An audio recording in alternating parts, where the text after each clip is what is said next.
Anyway, by the time I finished the shoot, I was a riding fool. David Hartman, who was on the show at the time, was a regular, said, "You're amazing. How long have you been riding?" I said, "Well, let's see." Told him I started last weekend. That was amazing. So I was cocky as hell by the time I finished. A week later, I got an audition for a Jack in the Box. Zorro rides through, put the Z on the side of the building, and comes out with a burger and fries. So it gets down to two of us. Sent us out to this house on Burbank, in Burbank, on the golf course there, where the equestrian center is. Mm-hmm. And this guy had one of those houses that it was with stables in the back. Gorgeous white horse, beautiful. I get on the horse, just ride him around and come back. Couldn't get him to move. I kicked at my post. I tried it. I said, that's good. In my defense, I don't think anybody rode that horse because I never saw the commercial. I think they had the same problem with everybody. Mm-hmm. Anyway. Well, let's talk a little bit about how you got into daytime. You actually had a role on Days of Our Lives in 1969, way before playing Victor Kiriakis. That's true. How did that come about? Well, I went in and I auditioned for Doug Richards. Doug Richards? No. Williams, I think. Doug Williams? Doug Williams. Mm-hmm. They said they wanted to test me. Would I shave the mustache? I said, I don't think so. Had that been your signature look for years at that point? Well, I just always had it. Mm-hmm. And I'd shaved it a couple of times and it wasn't earth-shaking. So finally I said, all right, I'll shave it. So I shaved it, did the test, and they hired Bill Hayes. 2 weeks later, I got a call and said, we'd like you to do this other part. Oh, by the way, can you grow the mustache back? Now, this other part was Dr. Eric Richards. Mm-hmm. So who was Dr. Richards?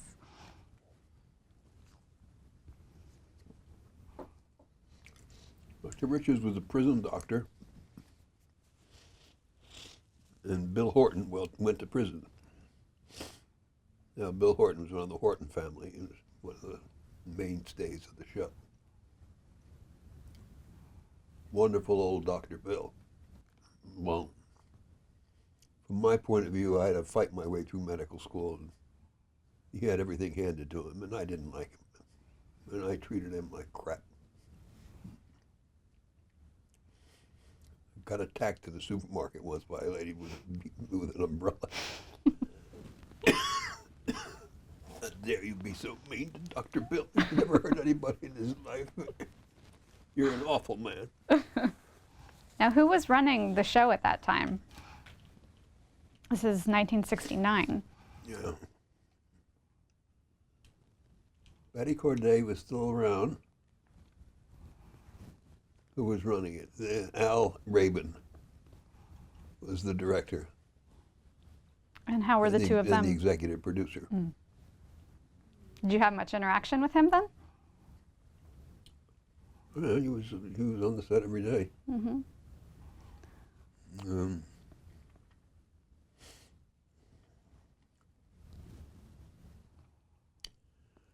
Yeah. I auditioned for that. They were looking for a European. I had just come back from Europe. very dapper. I bought myself a very nice cashmere sports jacket. And I auditioned. By the time I walked to my agent's office afterwards, I had gotten the job. Now, you were talking a little bit about kind of the different silos for daytime and stage and whatnot.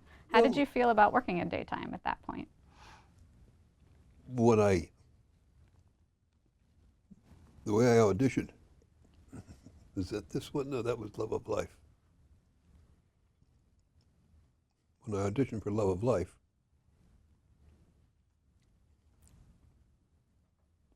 that's the one that by the time I got back to my agent's office, I'd gotten the job. Mm-hmm. Because I'd been to Europe because I was going to go to medical school there. So yes, that's the late 70s then for Love of Life. This is 74, yeah. And, or 75. 75, I think. So you'd thought about being a doctor then in between Days of Our Lives and Love of Life? Well, I was doing a lot of episodic television in Hollywood. You had done a couple Kojaks at that point too, right? I did a couple of Kojaks. But for the most part, I was going to be the highest paid bit actor in Hollywood. I had a very high quote. I never had more than 5 lines. Then I went to talk with my agent. I said, what do you have to do? You have to turn him down. So I did that, and turned down all the little bit parts. I didn't work for 2 years. And then slowly started working again. In the meantime, I went back to school, got a pre-med degree.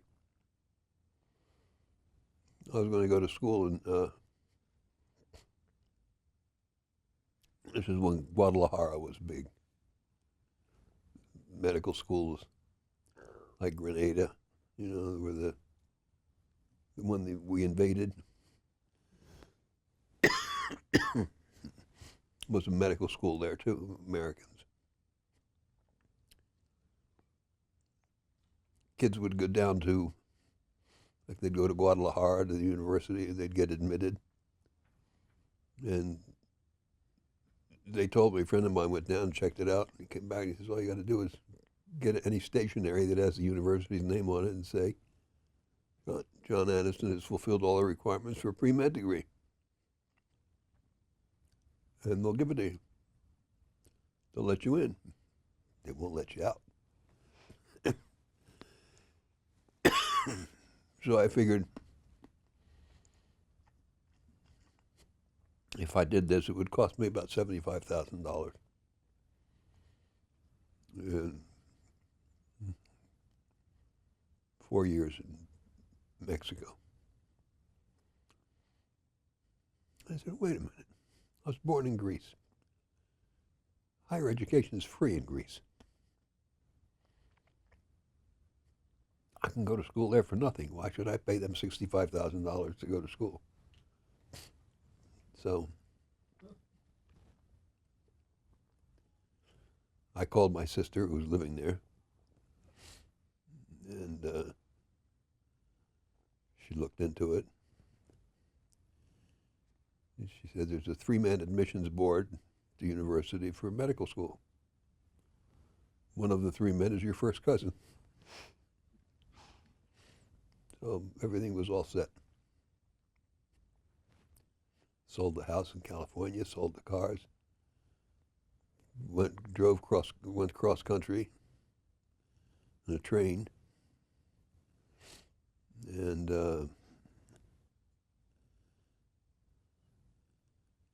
on the way cross country, the junta is overthrown in Greece.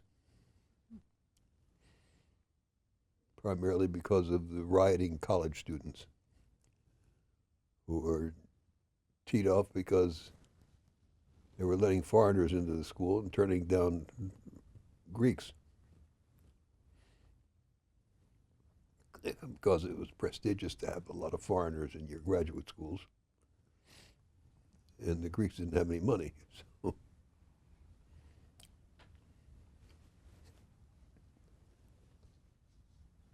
I spent about 8 months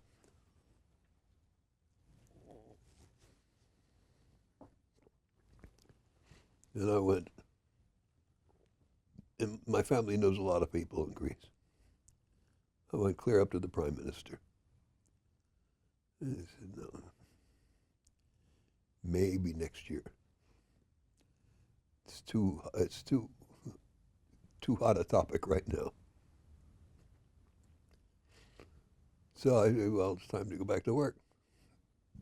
So I come back to New York. Stopped at my mother's house, which is in Philadelphia. And I said, I'm going,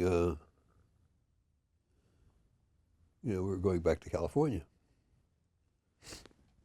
I called a friend of mine in New York and I said, well, Bobo Lewis. I said, can we do lunch on Thursday? Yeah, all right, I'll drive up from Philadelphia to New York. We're having lunch and she says, let's go pop in on Bobby Barry, who was an agent. We run up to his office, pop through his door, surprise! You want to do a soap? I said, no. Long story short, 2 days later, I was in love of life. So you went to did you have to audition? You said Yes. earlier, okay. And the part that you played was? Edward Aliata. And who was Edward? Edward was a rich, whatever they are, he lived in the Canary Islands. I'm trying to remember.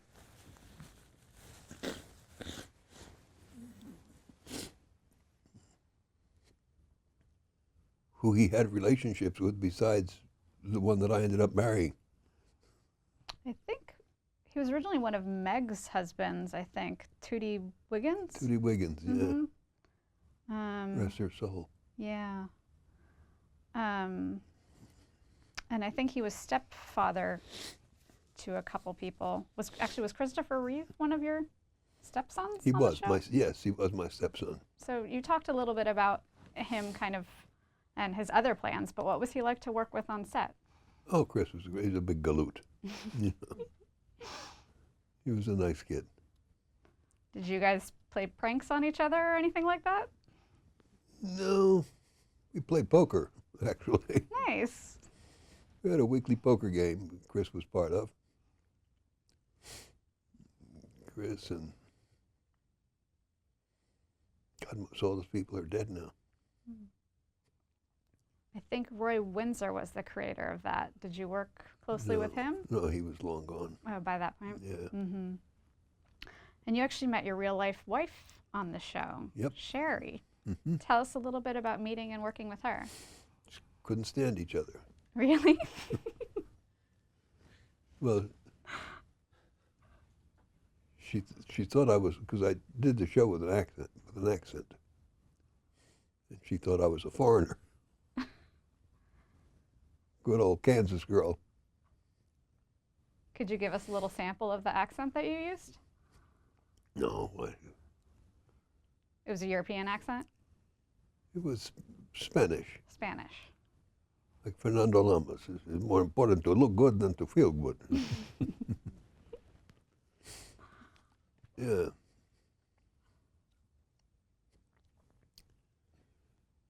Yeah, Love of Life was fun. We had, people say the show is a family. And you get very close with people that you work with on the show, but it's not really like family. But Love of Life was.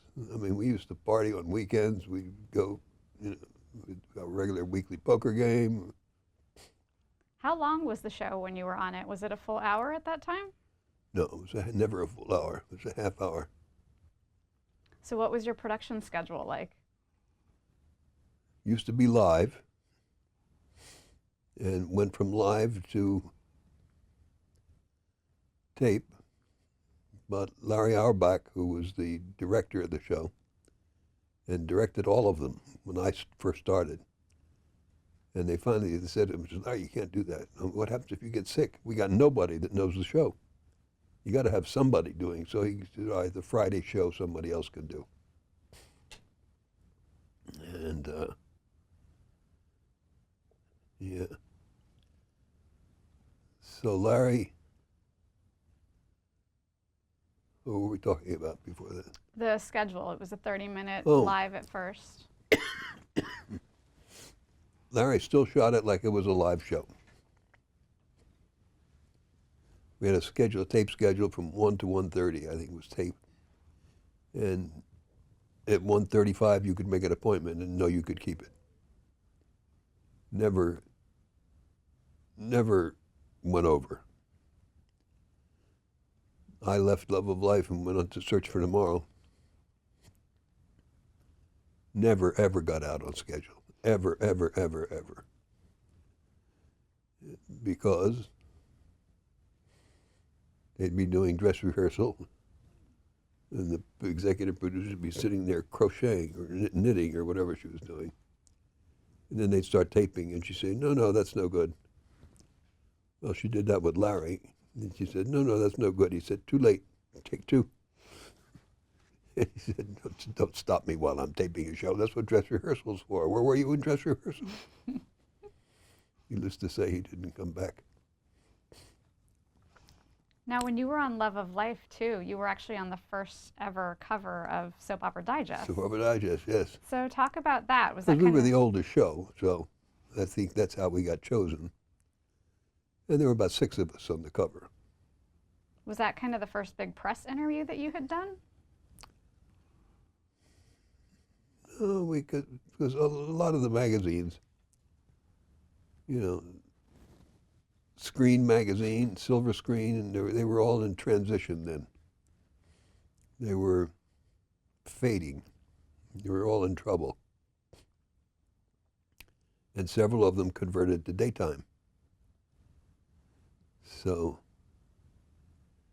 daytime was something nobody knew anything about in the business. So it's soap operas that are on during the day. Well, those little soap operas that were on during the day were paying the network's expenses for their evening programming. Completely covered. They'd been on for a long time, too. Yes. And in fact, when Search for Tomorrow was dropped by CBS, the ratings were higher than anything NBC had on the air. So they picked it up. And when they did the transition, Mary Stewart and I went out on a 3-day junket to promote the transition. The whole cast went out 2 by 2, and Mary and I were chosen to go together. We were married at the time. And on the show, not in person. And we went to Detroit and Cleveland, I think, and Pittsburgh. Pittsburgh, they decided at the last minute to do a little Q&A at the local mall. So they had hired the press agent from the show, press agent from the local station, press agent from NBC, press agent hired just to do the transition. All put their heads together. They said, we got 500 pictures for you. You can sign some autographs. Okay. Well, we get to the mall. Now, mind you, this had been promoted one night. They put great big pictures of Mary and I in the mall.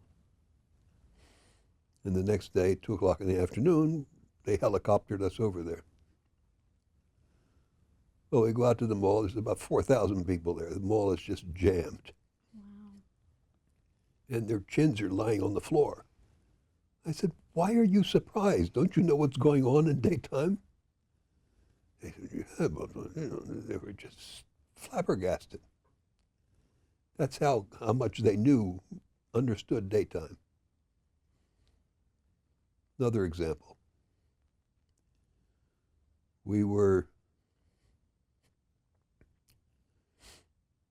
There was a guy in Springfield, Massachusetts, and he booked the local civic auditorium, 6,000-seat auditorium. And he had a Saturday that was unbooked, and his mother was a big Days of Our Lives fan. She says, get the kids from Days of Our Lives to come up. And do what? I don't know, whatever they do. So they booked 10 of us. Paid us a lot of money to come out there and do Q&A for an hour. And then sign some autographs or had a drawing. Somebody got to come backstage and meet everybody. $17 a ticket. 6,000 seats, sold out in 2 hours. The guy that put up the money did a factor. You know what a factor is? Factor's the guy who lends you money. If you don't pay him back, he breaks your legs. Okay. Anyway, he had the factor to put up the money for him. And when he saw this, he said, this is good. This is very good. He immediately booked Towson, Maryland, the place where the Vanderbilt house is, in Asheville. Booked about 4 or 5 big venues. Same thing, all of them. What is that like for you to have that kind of fan base? It was phenomenal. You got an idea of what it was like to be a rock star. Because people would go crazy. Well, Days of Our Lives is a strange show anyway. The fans are fanatic. I mean, really fanatic. Anyway, we did all these venues. Then he booked the Greek Theater here. Big ad in the LA Times with the hourglass and the whole thing. Ken Corday sees that and he says, what the hell is that? And he said, he explained to him what it was, and he said, yeah, well, put an end to that, which he did. Got an injunction, couldn't do it anymore. Then the following year, he does a thing at the City Walk with the whole cast, basically the same thing we were doing before, except instead of 10 actors, it's all of the actors. And we get paid nothing. We were making a lot of money on the other one. So you've done a lot of press for these shows over the years. Who? You, a lot of press and publicity kind of stuff over the years. Sure. Just to go back to Search for Tomorrow for a minute, we'd read that you brought your daughter Jennifer to set a few times, and she was actually on an episode. She was an extra, a little, seems to me she was on roller skates. Yeah. What was your reaction when she expressed to you that she wanted to pursue acting? I had her in the green room. Jane Krakowski was had just been hired on the show. And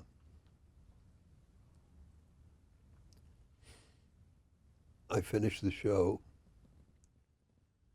and I called my agent. He said, your daughter just called me. I said, what do you mean?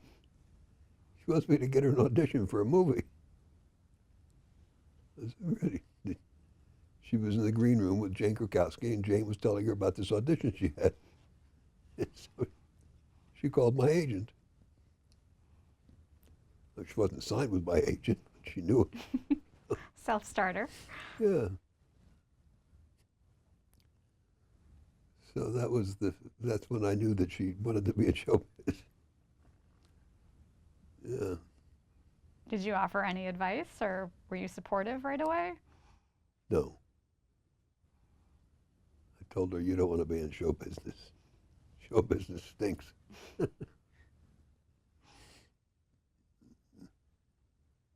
No, I tell everybody that wants to be an actor, I said, don't be an actor, be something else. Because if my telling them to stay out of show business is going to keep them out, they shouldn't be in it in the first place. So, and I told her the same thing. But I knew right from the beginning when she started auditioning for things, because she got called, she always got a call back, always. I said, well, it's just a matter of time. So, one less mouth to feed. She's done all right for herself. Yes, she has. So let's move on to Days of Our Lives then. How did you get cast as Victor Kiriakis? Audition. Was it a much different team of people you auditioned for this time than back in '69? Who was it? No, still Al Rabin. I think it was pretty much the same, or maybe Was Ken Corday there when you started? Ken Corday, when I started, was running the softball team. He was in music at some point, wasn't he? He wrote the opening music for the show. Mm-hmm. Yeah. He still writes music for the show occasionally.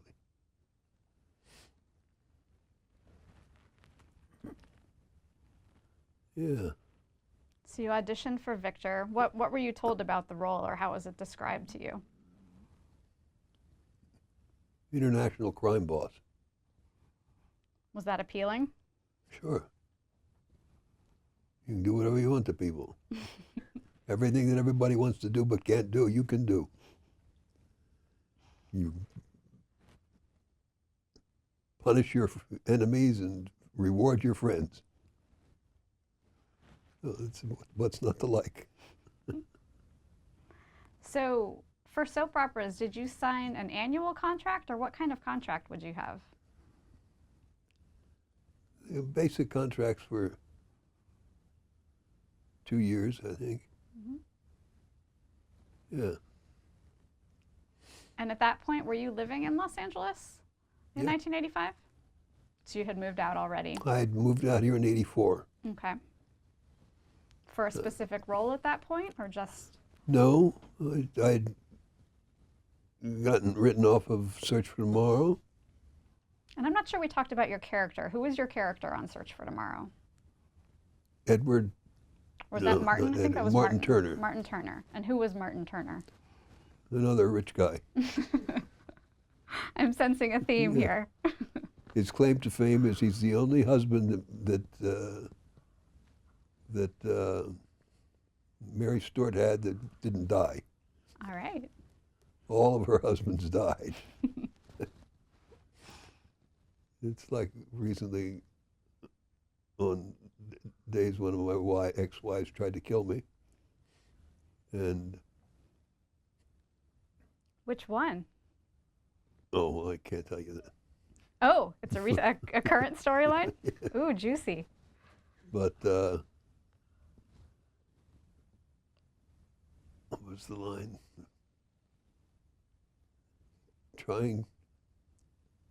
Hiring a hitman smacks a little bit of premeditation for a crime of passion. That's great. Yes. Anyway. So you were written off Search for Tomorrow. Written off Search for Tomorrow. Moved to LA. And that was about it. There was, everybody in New York who was going to hire me knew me, and they'd find me if they wanted me. And in the meantime, I came back to California. So you start playing Victor Kiriakis in 1985. In '85. I was here about a little over 3 months, I think, when I got the Victor. So this is going a long time back. But do you remember kind of that first week as Victor? Any of what your first scenes were, or his debut in Salem? Oh yes, I had a wonderful first scene. What was that? There was an auction going on for a picture. And somebody said, $800, $1,000, $1,500, $1 million. That was Victor's opening line, $1 million. It's quite an entrance. Yes, it was a picture of Carolyn. Carolyn Brady. Carolyn Brady. Mm-hmm. That who I had had an affair with. You do a soap, you have an affair with everybody on the show, one time or another. So that comes out pretty early in Victor's storyline, his affair with Carolyn. Yeah, well, her son Beau was my son. Mm-hmm. Was very hot on the show. He was one of the super couples. They were into super couples then. Days of Our Lives made the cover of Time magazine. I think the first soap ever to be on the cover of Time magazine. And Bill Hayes and Susan Seaforth. Hayes were on the cover. And they played Doug and Julie. Doug and Julie. And yeah. And then, so your son was Beau, played by Peter Reckell Peter at Reckell. the time. And Hope was the other half of his super couple. Yes. Okay. So talk a little bit about, I mean, you talked a little bit about that kind of soap fever and everything in the 1980s. So did you start to get recognized even more when you started playing Victor? Yeah. What was that like for you, just being out and about? You know, soap operas have just the right amount of recognition. You get just enough recognition to salve your ego and not enough to disrupt your life. Whereas some people, my daughter being one of them, can't go anywhere. It's, you know, you don't go to the mall and go shopping. You don't go, if you go to a restaurant, you have to drop in at the last minute.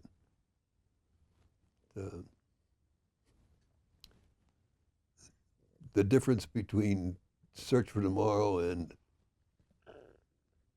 and Victor is I would see people who would recognize me, but they'd be afraid to talk to me. Martin Turner, good old Uncle Martin, anybody could talk to you. So, except in the extreme cases with Victor, they pretty much leave you alone. Not always a nice guy. Yeah. Would you describe him as a villain? He's sometimes called a villain. Well, you know, Victor's had some transitions. He's tried to reform himself so he could nail down Maggie. His current wife, His Maggie current Horton. wife, yes. And, but the thing is, being too goody two-shoes on the soap opera is no good.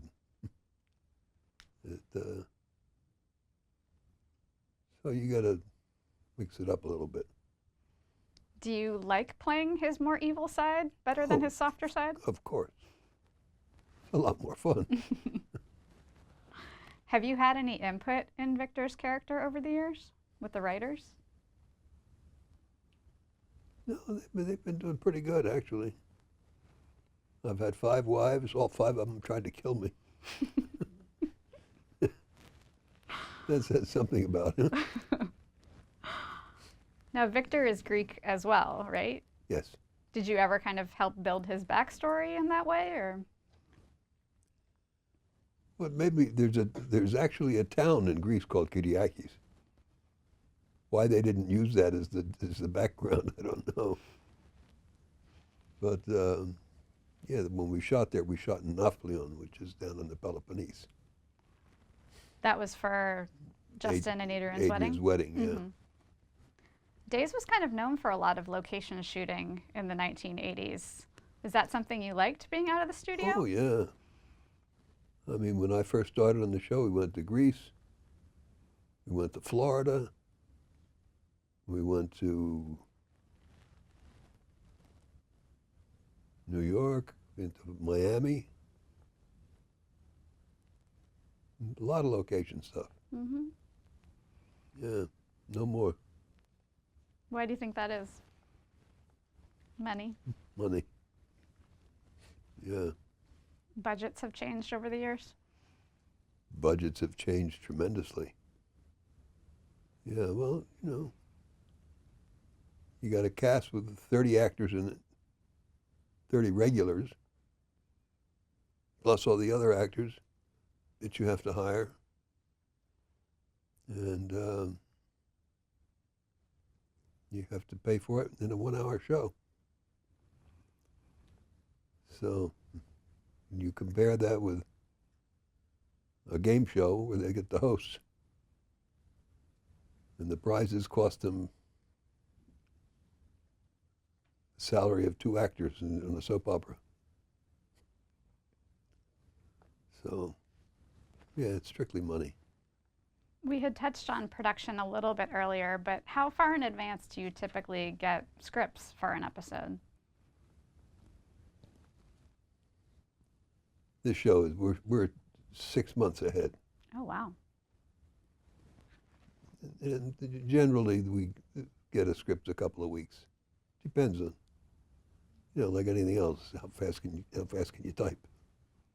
So not too many last minute changes by writers, or sometimes? There's some. Mm-hmm. There's some, mostly for time though, not changing storyline or anything. Mostly time. And then you talked a little earlier about shooting scenes from different episodes on one day. Yeah. Talk a little bit about that shooting schedule. Well, you shoot it like you do a film, We have the house, the restaurant, the conference center. So all the conference center scenes get shot the same day. In the movie, they may be 10 different scenes and run all through the movie. Mm-hmm. But it's just cheaper to do it that way. Mm-hmm. Makes sense. So let's talk a little bit about some of Victor's storylines. You mentioned he'd had a past with Carolyn Brady. Yeah. And we learned that Victor is Beau's father. Right. How would you describe the relationship between Beau and Victor? Antagonistic. Yeah. He wasn't thrilled to find out that I was his father. Did he come around at all? Yeah, a little bit. And talk about working with Peter Reckel. He was terrific.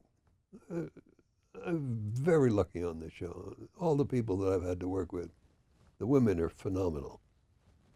I mean, I had some real heavy-duty actors.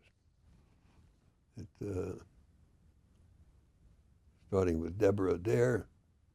Who played Kate. Played Kate, and then Lauren took over from her. Mm-hmm. And then Judith Chapman. And who did Judith play?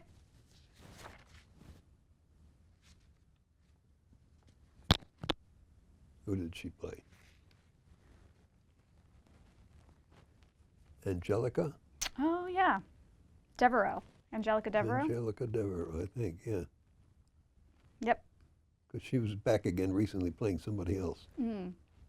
Which happens kind of, that happened with you. You played somebody else on Days of Our Lives. Yeah, but it was a totally different character. Mm-hmm. It happens, yeah. Well, look at Bill Hayes. Yeah. He's been a half a dozen people.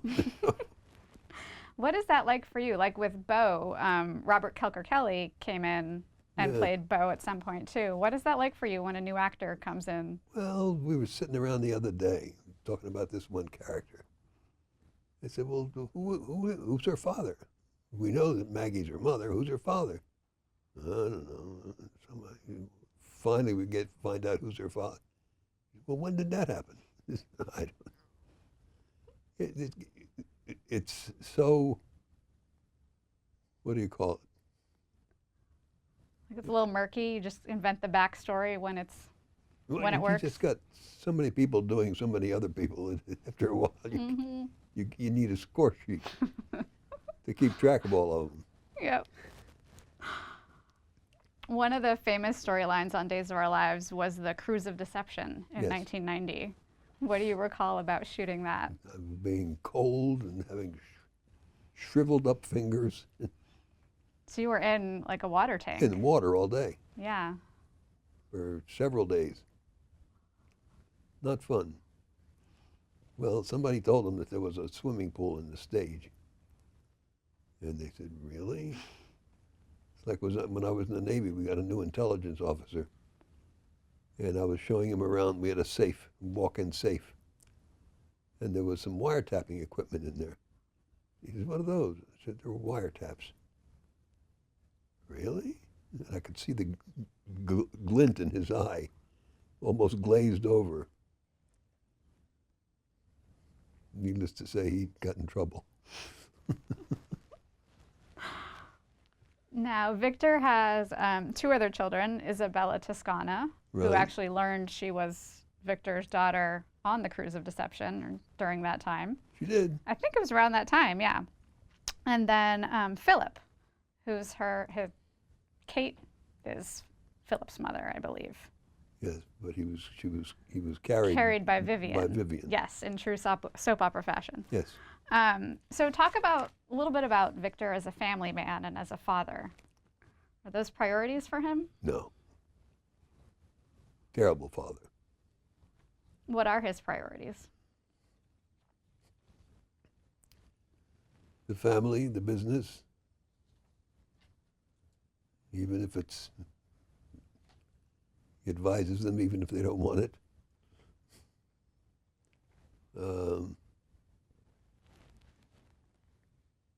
Yeah, he's sort of, I mean, he used to have people killed all the time.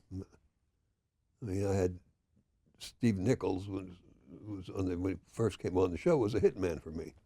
That's Patch or Steve? Patch, Mhm. yeah, Patch was a hitman, as was, what's her name, Playmate of the Year, married to Gene Simmons. Not sure. We'll get that.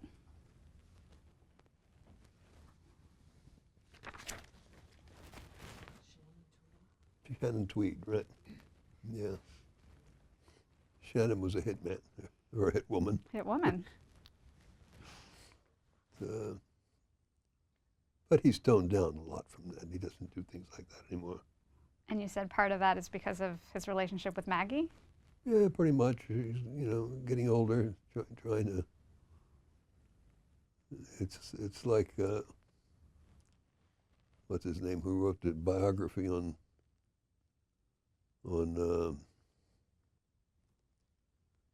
what's his name? Silent actor. He used to talk like this.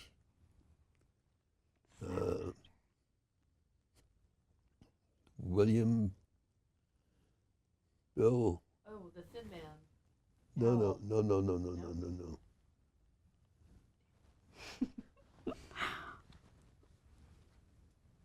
He was in his deathbed in the hospital, and he's reading a Bible. His friend was in. He says, "Bill, what the hell are you doing?" "Looking for loopholes." What was his name? So Victor's trying to redeem himself a little bit in these years? Well, I think there's a little bit, maybe a tiny little bit of that. Mm-hmm. The So thing about characters like Victor, though, is that, they do terrible things, but they don't do them saying, "I'm going to do a terrible thing." They're doing the right thing. I know it's your body, but you have to do what I tell you. Mm-hmm. So, he's been married 5 times. He's with Maggie right now. yes. Who do you think is the love of Victor's life?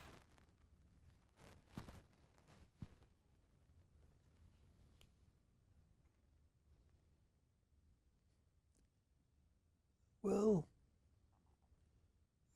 for years it was written that Carolyn was. And then it sort of fizzled a little bit. And now I think it's written that Maggie is, of course. Mm-hmm. How would you describe their relationship, their marriage? Warm and fuzzy. Did you ever think you'd say that about Victor's No. relationships? No. But No. he still keeps his edge, though, Victor. He's still scheming a little bit. A little bit. Mm-hmm. Now, Victor's actually suffered a few strokes on the show. What is that like? Yeah. The first one was back in 1990. What is that like for you as an actor when your character is incapacitated in some way? Depends. I had a year and a half on that show where I was in a coma. So that was 97. Yeah. So what happened at that time? I had a heart attack. Well,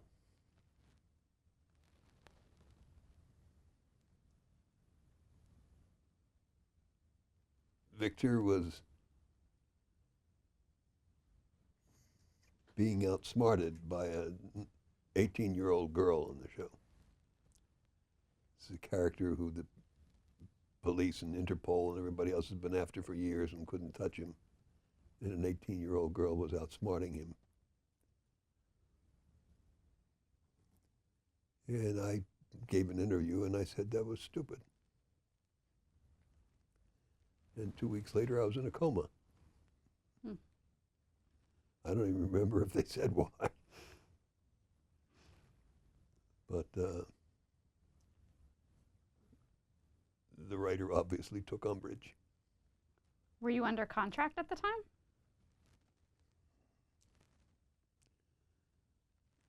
I probably was. I stopped signing contracts about that time. Because contracts in a soap opera are not, they're for ease of scheduling for the producers. It has nothing to do with an actor because they can get rid of you in any 6-month period that they want.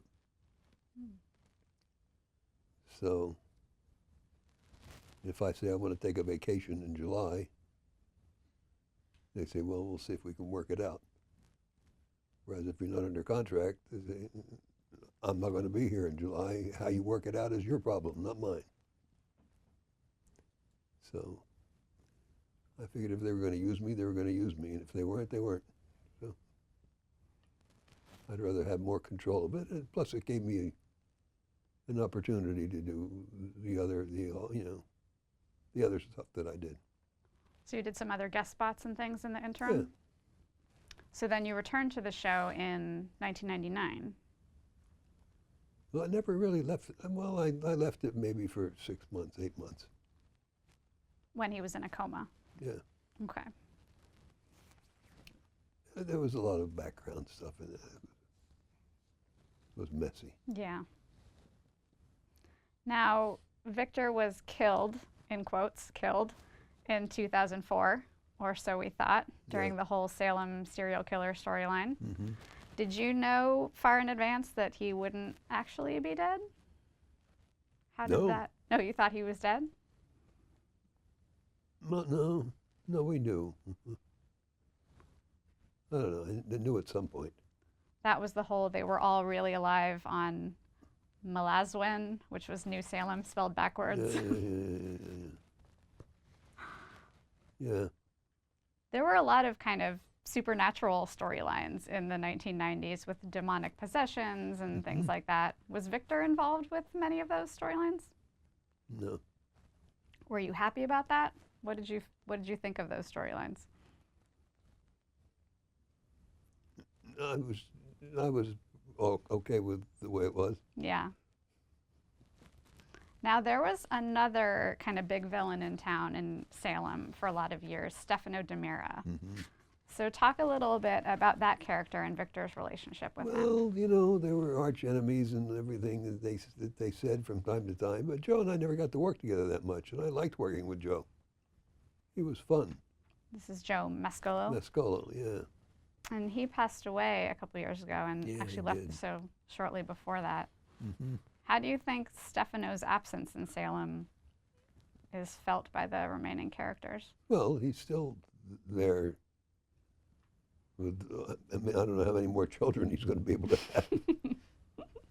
But, you know, there's always been a Demira. In town. We still got 3 of them, or whatever. And So- Isabella's great love was John Black, who's had a bit of a past with Victor as well. Talk a little bit about their relationship. Again, it was, in the beginning, it was, you know, the pawn storyline was a good one. But once that resolved itself, then he got involved with Marlena. We were sort of good friends. So Victor's the one who actually brought him to town, right? Thinking that he might be Roman Brady. Well, it was a game that that Stefano and Victor were playing about who would end up. I mean, they took this guy, they wiped his memory, they did all sorts of things to him. Mean game. Now, just this past year, 2017, you were nominated for a Daytime Emmy for your role as Victor. Thank you very much. Yeah, congratulations. What did that mean to you? Well, it's nice to know where you are. So, Is there anything that you'd love to see happen to Victor? Any kind of dream storyline that you would love to do with him?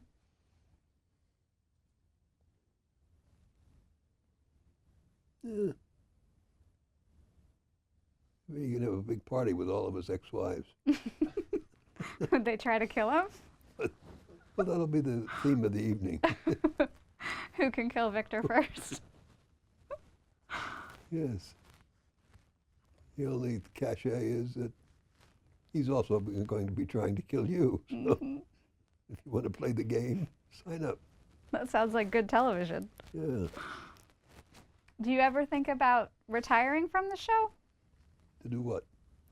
Exactly, right?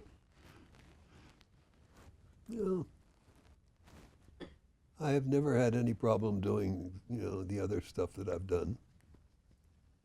I imagine it could become a problem if I became an international film star and at the age of 85. I don't think that's likely. Now, a lot of soap operas haven't lasted, but Days of Our Lives is still kicking. Why do you think the show has lasted so long? It's that weird thing about the fan base that the show has. It's really different from any other show. Why do you think that is? I don't know. I really don't know. We've talked about it a lot.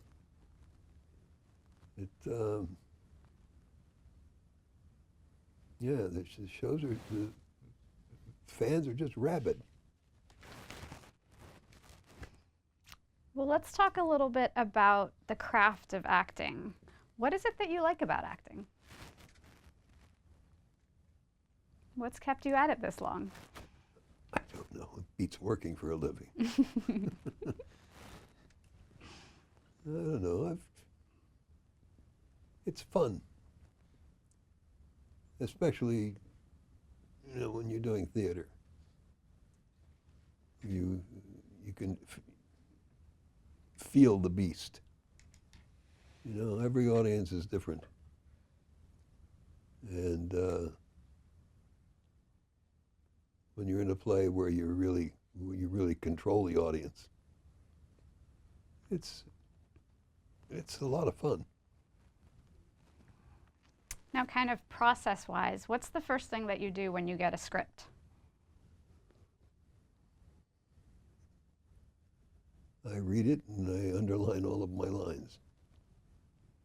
Do you start memorizing right away, or do you read lines with anyone? No, memorizing. It's a strange thing. When I was doing Search for Tomorrow, they went over the schedule one day and they said, we got these 2 scenes from yesterday's show that have to be done. So we laid out an hour and a half to do them. And we'll do them at 10 o'clock. Well, we did the 2 scenes, and we were finished in 20 minutes. And they said, oh, well, what about this other scene? Maybe we can do these 2. And I said, well, I haven't even looked at those 2. He said, well, take a look at them and see if we can. Well, we ran through them a couple of times and did them. Word perfect. I said, well, you don't have to spend hours learning this stuff. Because it's a very different dynamic when you're on the stage with the actor in the set. Something just changes. And you remember lines differently. And so I generally now start looking at a script on my way to work in the morning. And it's not quite true. It's what I used to do. But now they've pushed it up another dime so that you really don't have time. So now I have to go over the show a little bit the night before.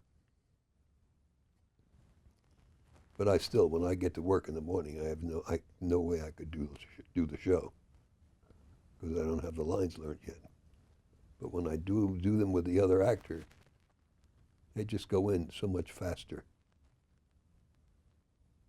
So. Now your wife is an actress as well. Yes. Do you guys ever read lines or kind of talk process or craft together? No. Nope. As an actor, what do you like in a director? Somebody who leaves me alone. Yeah. You don't like too much direction? Well,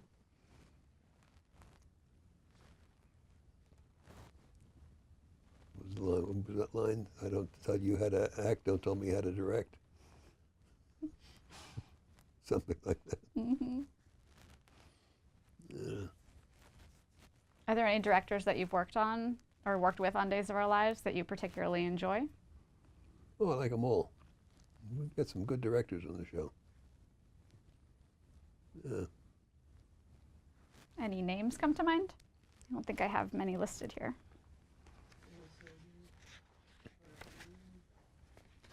No, they've come and gone over the years. We have a new batch now. Just occurred to me there are a couple of directors who used to be there that aren't there anymore. Oh, really? I don't know what happened to them.